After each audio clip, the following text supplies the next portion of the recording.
Hi, Pete. How are you? I'm good, Teresa. How are you?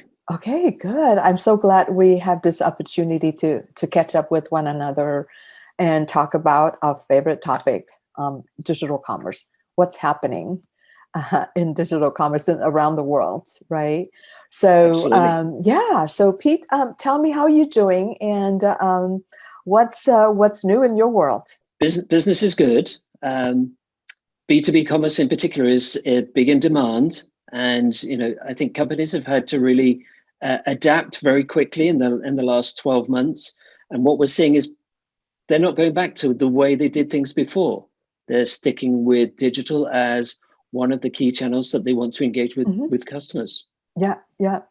And so, Pete, I'm seeing the same with our customers. We just launched, a new website makeover for 3M oral care division, and the goal of that is with limited, funding, we're able to make the site follow the corporate standards, nice and simple fonts, UI, and make it easy, for the reps to refer the customers to the site to order, and recurring orders. So all those capabilities are really helping, the rep staying in touch with the customer and continue business, right? Yeah, I mean, those reps now are so much more productive. If you think about it, they're not traveling, they're not spending the Hmm. time going out to the customer's site. Hmm. You also have to question, did the customer really want them wandering around their office, their warehouse, their facility? Yeah, And yeah. now they can call their favorite salesperson. That salesperson can either direct them to the website so they can do self-service, or Hmm. they Hmm. can actually use that website as a guided selling tool, particularly Yeah. if the selling process is a little bit more complex. Hmm. And a lot of customers have that type of complexity. Yes, yes. And we see an uptake of customers, especially in the B2B business, because of the new world that we in. They restricted internet travel. So when I talk to our B2B customers, some express the need of touching, of giving a newer look to their site. They have not touched the site in years, right? At least 10 years, maybe. So they desperately need to create a rich user experience, something that can connect people to their brand and inspire trust and confidence. What are your thoughts, Pete? Yeah, I think I always say to clients, think about the fundamentals. My advice is treat every customer, every Mhm. supplier, and even the individuals within those companies, um, as something different. Think about the ways they want to engage with you. I think Mhm. that's the key. And understand how they buy, and because then you can build the experience that they want. And you have to really Mhm. sort of remember that often that buying process starts way before they actually get to your Yeah. website. So Mhm. that's always my advice is, come back to the fundamentals.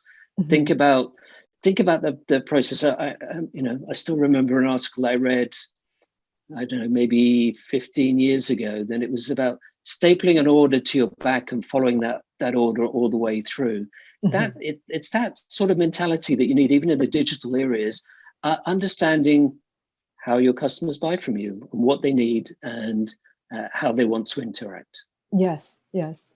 Um, so what you're saying, Pete, is that the interaction with the customer needs to be well thought through, thought Hmm. out, and as frictionless as possible. So, the platform, whatever platform they're using, need to be able to provide that capability, right? Need to give them an easy way to update content, to, post articles and blogs and hints and tips. Those are so helpful Yep. to the customers.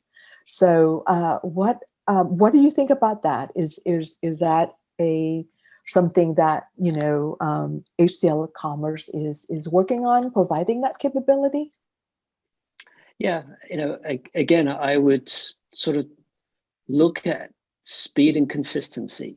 Mhm. So, we all know that the customer experience is critical. That's how you're going to compete in Mhm. today's world. You've got to make that experience engaging so the customer wants to stay on your site, but Mhm. also, has to balance the need to help, particularly B2B buyers, get to what they want to buy quickly, because often they want to get in, get out, make their purchase. Mhm.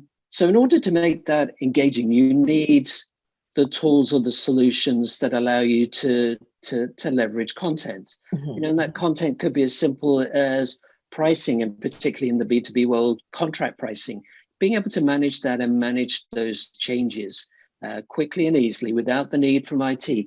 It's about empowering the business user, and Mhm. you Mhm. want a tool that is part of the platform. So not something that's added on, Mhm. Mhm. might give you what you need initially, but you then got to start thinking about, yeah, but as I'm bringing people to my site, as I'm Mhm. acquiring those customers, I want to be able to track, Yeah. where did they come from, what content did they Mhm. consume, and if I'm using a third-party content management tool, Mhm. I may not get some of that statistic that starts to give me insights Mhm. into my customers and Yeah. into their behavior. So, I'd look for a platform that offers, a management tool that integrates the content, Mhm. um, the content management and the asset management into that management tool. Yeah. Yeah. Yeah. That's brilliant, Pete. And you touched on something that a lot of our customers, the B2B customers, looking for, and that's self-service. Give me the capability to find what I need, place an order, place a quote, place a request, right? And then please somebody follow through, Yep. with that so I get the answers that I need. So self-service is extremely important for customers in the B2B space.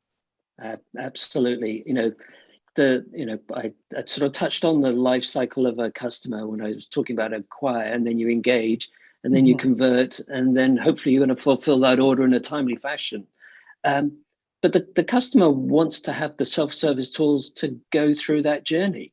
So they Mhm. want to be able to go in and place their order. They want perhaps the tools in self-service that allow them Mhm. to sign up for a subscription, Mhm. Mhm. or do a repeat order, Yeah. or use an order that they placed last time as a template for their Mhm. new order. Mhm. Mhm. All these tools where they can perhaps, take the order that they've built in a spreadsheet and just be able to upload that into Mhm. the system.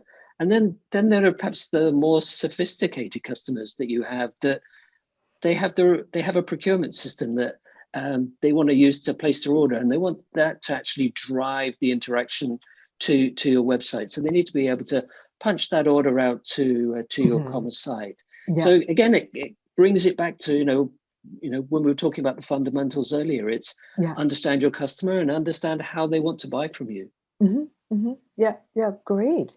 And in one of my latest interaction with HCL Commerce executives, I was extremely happy to hear that search um, is now an advanced feature that HCL Commerce is providing. So because, like you said, providing content and making easy for customer to do business with you, search is so Mm. important.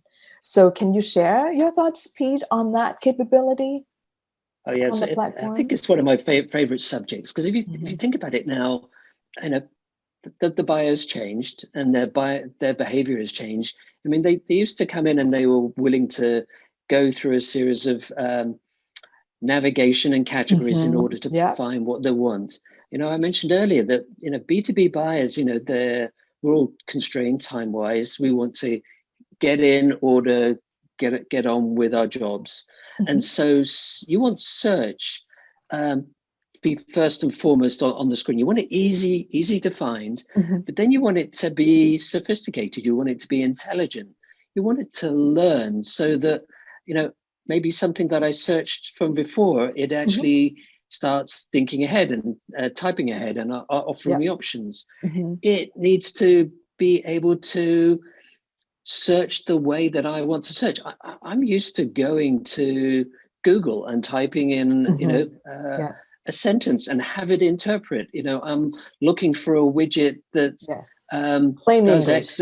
in plain English, that and cost less than $5, $50, whatever the amount is, and for it to bring up the range of items, so that I can quickly go, that's the one I want. Yes. And so I'm I want a platform that's going to bring that intelligence in search, and it's going to support things like natural language processing. Right. It's going to, be intelligent around difficult topics like dimensions and colors. Because what I call blue, you might use a much better, perhaps more accurate description magenta. of that color. So those types of things. So being able to do that, convert between metric and imperial, those are the sorts of things that I'm looking for from so search. You're saying, Pete, that I no longer have to enter my SKU number in order to find something, or a product name. That might still, right? I want the choice. So if I'm a buyer, I might want to be able to go in and enter a product number or a SKU, and for it to take me directly to it. But I don't know. Let's say I'm getting old, and my memory, and I can't quite remember what the third digit was in the and so to be able to go in and still find that product as quickly as if I was entering the product number. That's what I'm looking for from search. Right.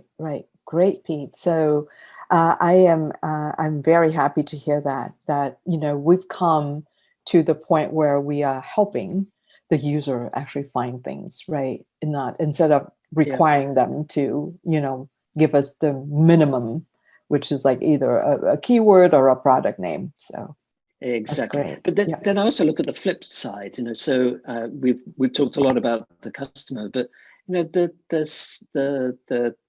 our customers, who are the 3 M's of this, what you're talking about as a client who you've just built a site for, they want to know what people are searching for. They want the product to adjust based on new searches. They want to know where the hits and misses are, or the synonyms that they should be they should be building. And the more that search starts to automate those processes and allows the product managers or the merchandisers to focus on the campaigns or promotions that they want to run, rather than how do I manage search. That's really important. But still having that data about search available so that I can do my analysis, I can get my insights into what the customer is thinking, what the customer is doing, how the customer is behaving. Well, I think you hit the nail on the head there, Pete, when you talk about search being a sales aid for the sellers, right? The sellers need an intelligent site that give their customer a lot of help to find the products, and search is the primary engine for that. So that's great. That's brilliant. Yeah, thank you. Absolutely. Okay, you're welcome. All right. Okay, so Pete, thank you for spending the few minutes with me talking about near and dear to my heart topics on digital commerce. So I hope that we can connect again in the next episode and talk about things like mobile. I know that mobile responsive is very important for every one of us, right? We all have our cell phone. Talk about social, and then talk about marketplace and how marketplace can help B2B companies. Oh yeah, and marketplace is such a hot topic. I would love to come back and get into a discussion with you on what clients should be thinking about with marketplaces and how they can really use that as a new channel to get out and increase sales. It's all about selling more products and services, and that's something we always need to bring it back to. Great. Well, thank you, Pete. Thanks for your time. Enjoyed our conversation very much. Thank you, Teresa. Goodbye. Goodbye.